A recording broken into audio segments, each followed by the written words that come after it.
Hello guys, welcome back to my channel. My name is Tayo. If you're new here, thank you for coming to my channel, and to my returning subscribers, thank you for coming back to watch another video. So in today's video, I just tried to lay my wig like I see many YouTubers do. I wasn't actually sure what I was doing, to be honest. But yeah, I just tried to make the wig look better. So this is the wig I just bought from Nigeria, sent to me from Nigeria. I think it's 16 inches, but if I'm wrong, I'll insert.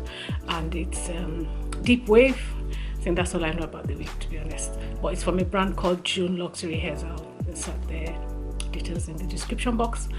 And yeah, so I decided, oh, let me just try and see if I can do some baby hairs and all the things that people do on their wigs. But no, I didn't really quite succeed.